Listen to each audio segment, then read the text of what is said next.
Hola, ici Martine Wilkie, auteure, coach et conférencière. Aujourd'hui, j'ai le privilège d'être avec une personne que j'admire énormément. C'est quelqu'un qui est dans le domaine de la conférence depuis presque 20 ans. Quelqu'un aussi qui est un auteur qui a plusieurs best-sellers à son actif, comme 10 aiguilles. Je vous le présente à l'instant, Martin Latulippe. Allô, Martin? Comment ça va, Martine? Ça va super bien, toi? Good, ça va très, très bien. Disons que j'ai été bien traité jusqu'à présent. Écoute. Tu m'avais promis plein de petits cadeaux, donc vous ne le savez pas encore, mais j'ai été gâté avant l'entrevue, donc ça va super bien. Et en plus, j'ai rencontré ta fille, vous ne la voyez pas, mais juste derrière. Future femme de théâtre. Oui. Donc, ça va très bien. Super. Moi, je crée des entrevues pour aider les gens à modéliser, ce qui permet aux autres de survivre à leur souffrance. OK. Donc, je vais te demander, quelle a été ta plus grande souffrance? Écoute, ma plus grande souffrance, c'est assez quand même récent. Je te dirais, c'est probablement il y a 2 ans quand j'ai vécu mon premier deuil vraiment violent, je pourrais dire, plate, rien de plaisant. C'est une amitié de 17 ans, en fait, où on se parlait quasiment tous les jours. Mon meilleur ami, Patrick Albert, 35 ans. Donc, vraiment le classique. Quand je dis meilleur ami, je dis pas on a été à l'école ensemble, là. On s'est acheté des terrains un à côté de l'autre parce qu'on voulait grandir ensemble. On a bâti nos maisons un à côté de l'autre. Il était le parrain de mon fils, je suis le parrain de son fils, j'étais son homme d'honneur, il était mon homme d'honneur à mon mariage. Les deux, on était entrepreneurs. Les deux, on a fait une ascension entrepreneuriale ensemble. Et les deux, on était complètement innocents quand on était ensemble. C'était toujours... ça m'arrivait souvent d'avoir très mal aux côtes, aux abdominaux et à la gorge quand je raccrochais d'un appel téléphonique pour lui. Et un bon matin, la police est arrivée à la maison et dans un voyage de motoneige dans le coin de La Tuque, malheureusement, il a fait une mauvaise manœuvre et traversé le chemin et boum, il y a un camion-citerne qui a frappé sa motoneige et il a été propulsé à 100 pieds dans la forêt. Donc, tu dis souffrance, c'est relatif. Tout le monde a son échelle de souffrance. Mais j'ai fait des trucs que j'aurais jamais pensé faire de ma vie, comme pleurer pendant des heures et des heures. La rage, la frustration, l'injustice, l'incompréhension. Me réveiller à 3 heures du matin pour appeler son téléphone cellulaire parce que je m'ennuyais. Tu sais, j'en parle encore. Tu sais, que c'est pas... Donc, souffrance. Tu sais, peu importe comment les gens... Donc, tu sais, et par la suite, bien, c'est une quête, là, tu sais, se sortir de tout ça. Tu parles de modéliser, puis, tu sais, pour moi, c'est encore, tu sais, c'est encore, comment on se remonte de ça, comment qu'on fait la paix avec ça, tu sais, est encore super présent dans ma vie, j'y parle souvent. Donc, je te dirais, si j'avais identifié une souffrance qui m'a pris par surprise, que je souhaite pas à personne, c'est certainement la perte de mon meilleur ami, là, Patrick Albert. Puis dans le deuil là, que tu me décris, là, puis tu sais, je suis capable vraiment de faire une connexion avec toi parce que moi aussi, quand mon frère est décédé, il avait laissé un message quelques heures avant sur ma boîte vocale. Aïe, aïe, aïe. Puis j'ai écouté justement pendant pratiquement 5 ans ce message-là. Puis moi, ça venait me sécuriser comme s'il y avait encore sa place auprès de moi. Wow! Donc, comment tu dis, là, tu m'as parlé que c'était une des premières fois où tu te permettais de pleurer, où tu avais ces moments-là de souffrance. Comment tu étais envers toi, puis aussi envers les autres pendant ce moment-là? Écoute, je te dirais, envers les autres, c'est sûr que j'avais le rôle quand même de rester fort, tu sais, puis pas que je porte un masque, tu sais, je veux dire, ça m'arrivait souvent de rire comme un fou, c'est sûr, parce que Patrick puis moi, c'était l'humour, c'était la vie, c'était la joie de vivre, c'était épicurien, donc on aimait la bonne bouffe, le vin, tous ces trucs-là. Donc, tu sais, c'est sûr, même au salon funéraire, on a ri comme des fous à l'église, tu sais, mais c'était aussi succédé de des chutes assez violentes et agressives. Est-ce que ces chutes-là, tu les vivais seul? Non, j'ai jamais été le genre à m'isoler parce que, tu sais, je veux dire, je veux pas que le travail que je fais, je sais que l'isolement, c'est un ennemi dans le succès, en entrepreneuriat, en affaires, en leadership. Tu veux pas t'isoler dans une situation comme ça. Tu veux pas avoir honte. Tu veux l'accueillir, tu veux la vivre pleinement, mais tout faire ces stratégies-là qu'on parle dans les livres, ça veut pas dire que ça fait moins mal, tu comprends? C'est encore là. Et par contre, quand je me suis mis à appeler son téléphone cellulaire, quand je savais qu'il n'était pas là, j'ai commencé à trouver ça vraiment bizarre. Et c'est drôle comment la vie fait les choses. Moi, je pense vraiment que les gens qui sont partis peuvent nous envoyer des signes, on a des anges ou des trucs comme ça. Et j'étais à Cornwall, en train de faire une tournée de conférence. Et ce matin-là, je pense 5h30, 5h45, avant de sortir de ma chambre, j'avais vraiment eu une mauvaise nuit. Ça faisait à peu près 2 mois et demi qu'il était décédé. Et j'appelle son cellulaire, ça répond, puis j'y laisse un message. C'est pareil comme s'il va l'entendre. Tu sais, mais dans ta tête, tu te dis, je suis en train de virer fou. Là. Ça fait pas de sens. Je suis en train de virer fou. Je parle, je laisse un message à un gars qui n'est pas là et ça fait pas de sens. Je descends et la tournée de conférence que je faisais à Cornwall est organisée par un corps de police, donc le corps policier de Cornwall. Ils font ça à chaque année et moi, j'y avais déjà été et qui m'avait réinvité. Je connais bien l'organisateur, Brian Snyder. C'est comme devenu un ami, capitaine de police à la station là-bas. Et pendant ma tournée de 3-4 jours à Cornwall, on déjeune toujours ensemble. Mais là, c'était le premier matin. J'arrive au déjeuner. Tu sais, lui était content de me voir. Ça faisait plusieurs années qu'on ne se voyait pas. Et que là, hey, Martin est tout de bonne humeur. Puis là, tu sais, j'essayais vraiment d'être de bonne humeur. 30 minutes dans le déjeuner, là. Il me dit, « Is everything okay? Est-ce que tout est correct? » Là, je dis, as a matter of fact, non, tu sais, voici ce qui s'est passé. Que j'y raconte ça, tu sais.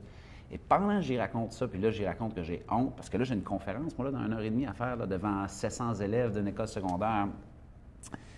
Pendant que j'y raconte, je vois qu'il a les yeux pleins d'eau, puis les larmes commencent à lui couler sur les joues. Et là, à un moment donné, je finis de raconter l'histoire, je dis, t'es-tu correct? Et que là, il me raconte que quand lui est sorti de l'école de police, un gars avec qui il était à l'école secondaire, école primaire, ils ont été au collège des polices ensemble, ils ont gradué ensemble, 3 ans dans le job, ils s'en vont faire un appel, les personnes sont armées, ça tourne au vinaigre et son meilleur ami se fait tirer. Mais Brian Snyder, capitaine là, d'un corps de police, pendant 5 ans, il a acheté un café à son partenaire quand il allait au Tim Hortons. Et quand j'en parle encore, c'est comme, tu sais, et il dit, fais ce que tu veux. Il dit, moi, là, je faisais le café, là, je l'achetais, je le mettais là. Il était bien avec ça. Il dit, faut que tu fasses ce qui te fait du bien, tu sais. Et que ça m'a vraiment aidé. Et ça une ça cérémonie qui te réconforte. Une cérémonie, aussi. un rituel, une tradition, peu importe ce que tu vas faire. Donc, moi et Patrick, on aimait la poutine, tu sais. Donc, c'est une bonne défaite pour qu'on se mange de la poutine, mais tu sais, c'est qu'on a des histoires épiques avec la poutine, moi puis lui. Donc, tu sais, à chaque fois que j'ai la chance de manger une poutine, c'est comme un rituel, on le fait. C'est qu'il faut que je le raconte, c'est trop drôle. Moi puis lui, on s'engage à faire la tournée du Nouveau-Brunswick à vélo, 800 km en 5 jours, OK? Donc, on est là pour promouvoir les bonnes habitudes de vie, promouvoir la santé. Et on fait 150 à 200 km par jour, OK? Des vrais malades. Mais nous autres, on n'a jamais fait ça. On n'est pas tant en shape que ça. Puis on se dit, ah, on va y aller, voyons. Ça ne peut pas être difficile de faire du vélo. Hey! Après une journée, on est scié comme ça. On a les jambes qui veulent nous déchirer. Puis là, évidemment, vu qu'on fait la promotion des bonnes habitudes de vie, à la fin de nos journées, bien, on arrive, on a des petites poitrines de poulet blanches, on a du brocoli, un petit peu de riz. Hey, nous autres, on a juste envie de s'injecter des carbs à n'en plus finir. Et que là, la première journée, on finit, on mange notre petit poulet, on mange notre petit riz, notre petit brocoli. Bon, OK, parfait, on se voit tantôt. On conduit, on s'en va s'acheter une grosse poutine. Sauf que là, on a échappé de la sauce sur notre chandail. Donc là, le lendemain, le monde, c'est comme, c'est quoi ça? C'est comme, ah, de la sauce à poutine. Donc, bref. Donc, oui, ça prend des rituels, ça prend, peu importe ce que ça j'ai fait une vidéo, en fait, sur 4 stratégies qui m'avaient beaucoup aidé pour moi, mais c'est important de s'accrocher à quelque chose, c'est sûr. Tu viens de me raconter quelque chose d'exceptionnel par rapport à votre relation. C'est la poutine va toujours garder une place dans ta vie. Entre autres. Plein d'autres choses, mais ça ne se raconte pas à la caméra. Peut-être hors caméra, j'aurai la chance. Oui, exactement. Mais quand tu as commencé à dire, là, je vais pas bien, là, les comportements, les rituels que je fais, là, ça va pas bien, mais est-ce que tu as, au-delà du fait de ce que ton ami t'a confié, as-tu eu une idée sur le mindset que tu as aussi affiché par après, tu sais, pour te sortir de ce deuil-là? Oui, c'est sûr, c'est sûr. Donc, c'est sûr que je me suis permis pleurer, frustré, peu importe ce que c'est, peu importe l'émotion qui vient, elle doit être vécue. Donc, pas essayer de refouler rien. L'affaire qui m'a le plus marqué, moi, c'est quand on était au salon funéraire, les gens viennent vers toi, puis ils se mettent à pleurer. Et la chose que j'ai le plus entendue au salon funéraire, en plus de mes sympathies, c'est « Oh, excuse-moi, je pleure encore. » Pourquoi qu'on s'excuse? Un géant vient de mourir. Si on veut pleurer puis inonder le salon funéraire, on va le faire. Mais c'était de voir à quel point les gens s'excusaient de vivre une émotion qui est tout à fait saine. OK? Donc, j'ai appris beaucoup. Ma clé, pour moi, ça a été l'accueil, l'acceptation. Et comme j'ai dit tantôt, ça ne veut pas dire que ça change tout, que ça transforme tout, mais ça fait du bien, ça fait partie du processus, selon moi. Par la suite, eh bien, pour moi, ça a été énormément de m'accrocher au fait que moi, c'était beaucoup la rage et l'injustice qui venait me chercher. Et à un moment donné, j'ai un de mes amis qui m'a dit quelque chose qui a vraiment transformé ma vision sur ce que j'étais en train de vivre. Quand il m'a dit, là, je disais, je suis fâché contre la vie. Moi, c'est quelque chose que je disais, la vie est injuste, je suis fâché contre la vie. Et là, à un moment donné, il y a eu une pause dans notre conversation et il a dit, c'est cette même vie-là qui t'a aussi donné 17 ans de bonheur avec lui. Oui. Il a raison. C'est Tu comprends? Donc, mais c'est là où l'acceptation vient jouer une grande partie. absolument. Parce que et le mindset que tu disais, tu sais, Voilà. donc, tu peux dire pauvre moi, pauvre nous autres, la vie est injuste. Oui. Ou dire, bien, cette Rouler dans le cercle de vie-là la victimisation. m'a aussi donné 17 ans. Est-ce que j'aurais préféré ne pas avoir aucunement 17 ans avec un être d'exception? Bien non. Donc, là, ça change ton mindset. Par la suite, pour moi, c'est célébrer et vraiment me raccrocher à ces souvenirs-là. Parce que oui, c'est triste là, mais quelles sont toutes les folies qu'on a faites ensemble, les rires, à n'en plus finir, c'est incroyable. Donc pour moi, ça a été de faire un peu un inventaire, revisiter des photos, les voir, repenser à nos moments et ne pas avoir honte de parler de la personne. En tout cas, bien là, c'est pas une chronique sur le deuil, mais moi, ma souffrance, c'est ça que c'était. Et tu sais, des fois, on va à un anniversaire, premier anniversaire, tout le monde est inconfortable. Premier ci, tout le monde est confortable. Premier anniversaire de son enfant, tout le monde est inconfortable. Premier Saint-Valentin. Et que là, c'est un festival d'inconfort. Et moi, je me suis dit, non. Tu vas briser ça. S'il faut qu'on pleure, on pleure. Mais c'est pas vrai que je vais dire, hey, vous rappelez-vous, il y a 3 ans, et paf! Parce que s'il était là, il aurait été le premier à le faire. Donc, pour moi, c'est aussi de casser parce que ça peut devenir aussi un mode de pensée. Parce que l'inconfort, c'est souvent lié au fait qu'on ne se permet pas de vivre. C'est ça. Donc, si On le on refoule, reste comme ça, bien, on refoule, on fait juste le tasser, puis finalement, bien, au niveau du deuil qu'on a à faire, on fait que le rendre dans un moment d'éloignement, puis que ça va se faire plus loin. Exactement. Donc, acceptation, bon souvenir et casser un peu les moments d'inconfort. Et pour moi, la troisième, qui en fait, aussi, Martine, c'est 3 stratégies de psychologie positive. Tu sais, en fait, vraiment de l'acceptation. Tu sais, dire, il faut toujours être positif. Non, il y a des moments qui sont difficiles, il faut l'accepter, il faut les accueillir. Psychologie positive. Par la suite, faire un inventaire des bons moments. Psychologie positive aussi. Et par la suite, pour moi, ça a été d'attacher un sens. C'est probablement la notion la plus difficile que beaucoup de gens comprennent pas nécessairement, mais moi, je travaille beaucoup avec ça, qui est d'attacher un sens à ses souffrances. Tu vois, le thème de mes entrevues, c'est vraiment quel cadeau ta souffrance t'a offert. C'est ça, cadeau, sens, exactement. Exactement. C'est dans le même sens. Dans le deuil, mais dans le deuil, clairement, c'est sûr que là, on va parler plus de sens. Quand on va parler d'une dépression, souvent, ça va t'amener un cadeau qui va t'amener à trouver des astuces qui vont te permettre de ne plus retourner vers cette souffrance-là. C'est clair. Mais dans le deuil, c'est de trouver un sens au départ de quelqu'un. Moi, j'adore les écrits du Dr. Viktor Frankl, donc survivant de 2 camps de concentration de 1942-1944, qui a été un des premiers à écrire sur la notion de comment qu'on sort d'une souffrance, c'est en y attachant un sens. Oui. Et ça vient d'un gars qui a survécu 2 camps de concentration. Et lui, il y a une citation qui vient de ses écrits qui me fascine à tous les jours. En fait, je l'applique très souvent, plusieurs fois par semaine, qui est entre le stimuli et la réponse, il y a un espace. Et dans cet espace-là réside notre pouvoir de choisir. Et dans cet espace-là, et dans le pouvoir de choisir, c'est là que réside notre croissance et notre liberté. Ça veut dire qu'il y a un stimuli, souffrance, peu importe. Oui. La réponse qu'on va avoir entre les deux, il y a un espace. Cet espace-là peut être meublé d'accueil, d'acceptation, de tristesse, de rage, de tout. Mais cet espace-là, c'est là que réside notre croissance et notre liberté. Reprendre la liberté de nos émotions, notre responsabilisation, notre confiance, notre foi à la vie, peu importe ce qui a été ébranlé dans la souffrance. Et ça, moi, le fait que ça vient d'un gars qui a survécu 2 camps de concentration, je me dis, ouais, je pense que je peux attacher un sens à toute cette notion-là. Et la façon dont moi j'attache un sens, c'est de me dire, je vais honorer sa vie. Moi, je suis encore ici, je vais honorer sa vie. Et j'adore le poème de, comment elle s'appelle? Ellie, bref, ça s'appelle le Dash, donc le trait d'union. Donc, qui a été popularisé par Vince Lombardi. Oui. Mais c'est, pardon? Elie Wiesel, exactement. Qui dit en fait qu'il y a 2 choses qui se retrouvent sur notre pierre tombale. C'est la date de naissance et la date de notre décès. Et pourtant, on n'a aucun contrôle pratiquement sur les 2. Et il va y avoir un trait d'union entre les 2. On est le trait d'union. On est le trait d'union et comment tu veux meubler ton trait d'union. Donc, pour moi, je me dis, j'ai le choix de rester attaché dans le passé, de me dire c'est injuste pour son fils, c'est injuste pour Christiane, c'est injuste pour sa famille, tu sais, de voir encore ses parents, c'est moi j'ai mal, mais perdre un enfant, hein? Rosemary, André, Marie-Josée, leur fille, tu sais, il y a une échelle de souffrance aussi, là, tu sais. Donc, pour moi, je me dis, moi je suis encore là, j'ai encore tous mes membres, je vais honorer mon trait d'union, puis il y a une grosse partie de ce trait d'union-là que quand ça ne me tente pas, là, je vais le faire pour lui. Tu comprends? Donc, c'est ma façon à moi d'être venu attacher un sens à cette souffrance-là. Et prendre n'importe quelle autre de mes souffrances, des défaites, des échecs, des humiliations, des frustrations, des revers en entrepreneuriat, c'est pas mal la même mécanique que je répète. Toujours. Ouais. Toujours. Tu sais, dans le fond, quand on vit une souffrance, la souffrance ne veut pas. La première chose qu'on doit faire, c'est de l'accueillir puis de la libérer. Peu importe celle qu'on a, peu importe le degré de souffrance qu'on vit, c'est de le libérer. Et ça prend du temps.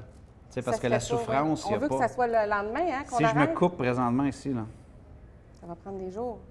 mais on le voit. Donc, on se dit, bien, c'est normal, je ne vais pas travailler avec ma main parce que j'ai une coupure. Mais prend quand même un temps à guérir, il faut y mettre un baume, il faut en prendre soin. Mais avec un deuil, tu n'as pas de cicatrice, tu n'as pas de coupure, il n'y a rien On à le voit pas. l'œil qui apparaît. Ça ne veut pas dire qu'il n'y a pas eu une coupure, qu'il n'y a pas eu quelque chose qui fait extrêmement mal. C'est un peu des fois la même chose avec les dépressions. Oui. Tu sais. Parce qu'on ne voit pas, souvent on va être plus porté à être dans le jugement. On va souvent voir ça, dire, bien là, ça fait 6 mois qu'il est décédé, comment c'est le temps que tu passes à d'autres choses? Exact. À chacun son Les rythme. gens pensent que le temps est pareil pour tout le monde. Ouais, tu sais. non. Moi, il y a une chose que j'ai relevée de ton témoignage. C'est, moi, j'ai vécu de l'abus sexuel de 8 à 12 ans. Ah non. Puis le fait de refouler, tu sais, de ne pas accorder d'importance à ce que j'avais vécu, puis de dire tout le temps, si je pleurais ou j'avais une émission, « Ah non, excuse-moi. Ouais. Non, il ne faut pas s'excuser, il faut le vivre. On accueille ce qui monte, puis c'est ça qui fait qu'éventuellement, on va arriver à un moment où on va être capable de s'aimer assez pour trouver les astuces qui nous permettent de se libérer de ça, puis d'avoir une vie aussi qui va être épanouie, qui va être résiliente, puis d'atteindre enfin un moment de bonheur. Et moi, je viens d'apprendre ça, là, que tu as vécu ça. C'est parce que ça me touche, tu sais, je Ah, vois ta fille, excuse-moi. puis Mais non, oui. c'est beau. Non, je Mais- trouve ça super beau ce que tu fais, justement, encore plus. Je trouve que ça ajoute un sens à ta mission. Mais tu puis, vois, j'ai mis de l'importance au fait que j'avais vécu ça. On pleure dessus right now? On pleure, là. Non, mais ça me touche parce que vous voyez pas, sa fille est belle comme un cœur, elle est gentille. Tu sais, puis le fait que tu aies cassé ça de toi, puis là, tu es là sur ta mission, Ouais. ça me touche. Je trouve ça hot. Ouais. Bravo. Puis moi, j'ai réalisé que j'avais vécu vraiment ça. Je le savais auparavant, je n'avais pas caché ça, là. Mais je me suis mis à avoir des comportements aliénants quand mes enfants ont eu cet âge-là. Oui, c'est sûr, ouais. Donc, Ça leur a remonté. Oui, Ouais. puis là, j'avais des problèmes par rapport à ça, puis je suis venue l'adresser, je suis venue le libérer, puis le guérir, tu sais. Mais, Wow. oui, Ben, merci du partage. c'est un plaisir. Merci d'être là tellement, tu sais. Toi, si tu avais un message à dire aux gens qui vivent un deuil en ce moment, tu sais, parce que des souffrances, on peut en avoir à peu près 1 milliard. Là. Il n'y a pas de nombre de souffrances, il n'y a pas de nombre de gens qui peuvent souffrir. Mais ceux qui sont en ce moment en train de vivre un deuil, Ben, écoute, je vais emprunter une très bonne citation de Marilyn Manson, qui, évidemment, qui est ce chanteur de hard metal-là, Ouais. qui sacrifiait des poules puis des lapins, puis qu'il n'y a rien qu'il n'a pas fait faisait sur des scène, rituels, et que lorsqu'il s'est mis à avoir eu des massacres, souvent dans des écoles secondaires, où c'est que les jeunes écoutaient sa musique, donc ils l'ont associé à sa musique, puis bon... Et à un moment donné, les journalistes ont été le voir, puis il a dit, qu'est-ce que tu dirais à ces jeunes-là? Hein? Qu'est-ce que tu dirais à ces jeunes-là? À un moment donné, il a regardé la caméra, il a dit une des choses, selon moi, qui est extrêmement profonde. Puis il a dit, contrairement à bien des gens, je leur dirai absolument rien. Je les écouterai. Et souvent, c'est ça qu'on a besoin quand on est en deuil. d'être tu sais. écouté. Juste d'être, de se faire écouter. Et souvent, c'est ça qui manque parce que tout le monde veut y aller de son petit conseil, tout le monde veut y aller de sa petite recommandation. C'est bien, des fois c'est maladroit, des fois c'est pas le bon timing, des fois c'est hors contexte, des fois ils n'ont pas le big picture et c'est pas toujours bien reçu. Alors que quand tu es en mode écoute, c'est rare, tu peux te tromper. Exact. Tu comprends? Tu sais, le mot écouter véritablement vient du fait d'écouter sans chercher de réponse, sans chercher ce que tu peux amener à l'autre, de Ça. juste le laisser parler. Ah, je ne savais pas ça. Parce qu'il y a une phrase qui dit, est-ce que vous écoutez pour répondre ou pour comprendre? Donc, c'est ça. Donc, quand tu écoutes, tu es juste là en accueil pour comprendre la souffrance de la personne. Oui, c'est ça, exactement. Donc, je ne leur dirais pas rien parce que c'est tellement relatif, c'est tellement graduel et il y a une échelle tellement différente pour différentes souffrances que je serais probablement cet ami-là qui leur donnerait une épaule et une bonne oreille pour les écouter. Super. Donc, si on revient sur toutes les 3 astuces que tu nous as offertes aujourd'hui, il y avait l'accueil qu'on peut faire. Pas refouler. Ne pas refouler, l'accueillir. Et pas s'isoler. Dans l'accueil, il n'y a pas refouler et pas s'isoler. Exactement. Il y a célébrer aussi les bons moments qu'on a vécus avec ces personnes-là. Et il y a la 3e qui est de donner un sens à ce que tu vis. Et ça ne se fait pas immédiatement, le sens, mais c'est quelque chose qu'il faut garder en tête, selon moi. Merci, Martin. Hey, ça fait vraiment plaisir, honnêtement, merci. Je ne m'attendais pas d'avoir le moton à la gorge et les larmes aux yeux cet après-midi. Ça a été un très beau moment. Merci. Bravo pour ta mission. Puis, merci. Je suis content. Super. Je tiens à vous remercier d'être de ces gens qui ont à cœur de faire briller votre lumière intérieure très fort, peu importe, et ainsi devenir la meilleure version de vous-même. Si vous avez vécu des souffrances, je vous invite à venir me la déposer juste en dessous, sous la vidéo. Et puis, je vous souhaite une excellente journée. Soyez rayonnants. À bientôt.